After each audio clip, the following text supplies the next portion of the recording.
சென்னை சாந்தோம் நெடுஞ்சாலை மாதா சர்ச் சாலை சந்திப்பில் கழிவுநீர் வெளியே செல்வதால் பொதுமக்கள் மிகுந்த சிரமத்திற்கு உள்ளாகி வருகிறார்கள். இதுகுறித்து பொதுமக்களோடு நமது செய்தியாளர் அன்பழகன் மேற்கொண்ட கலந்துரையாடலை தற்போது பார்க்கலாம்.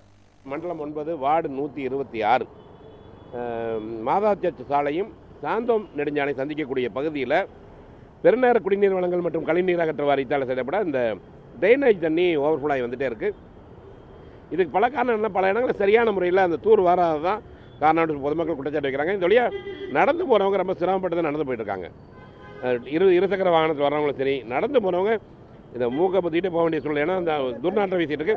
நம்மளே நம்ம இந்த பகுதி மக்கள் இருக்காங்க.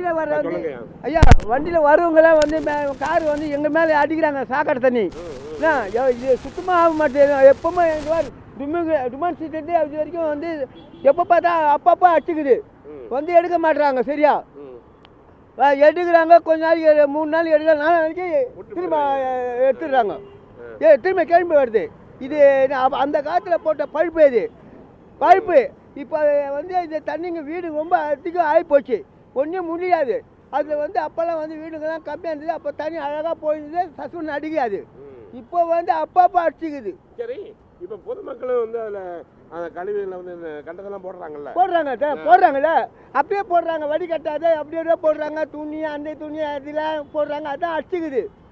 வேற ஒன்றும் தப்பு இல்லை. இது எப்போ பார்த்தா வீடுங்க அதிகம் ஆகி போச்சு. இனிமேல் ஒரு பழைய வீடு ஒரு வீடு இருந்தது. இப்போ 12 பேர் 12 வீடு 15 வீடு ஆகி போச்சு.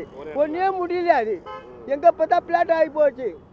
ஒன்றே செய்ய முடியாது. தண்ணி அப்பப்போ அடிச்சுக்க தான்.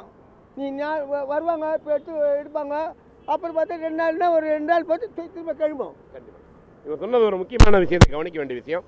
ஏன்னா இது வந்து இந்த உட்கட்டமைப்பு என்பது ரொம்ப முக்கியமான ஒன்று. ஏற்கனவே பல இடங்களில் வந்து ஒரு குறைவான வீடுகள் இருக்கும் பொழுது அதற்கு தகுந்த போல் பைப் லைன் போட்டிருந்தாங்க. இப்போ ஒரே இடத்துல அதிகமான அந்த பில்டிங் பெருகும் பொழுது அதற்கு தகுந்த மாதிரி புதிய பைப் லைன் போடல. அதான் ஒரு குற்றச்சாட்டு வைக்கிறாங்க.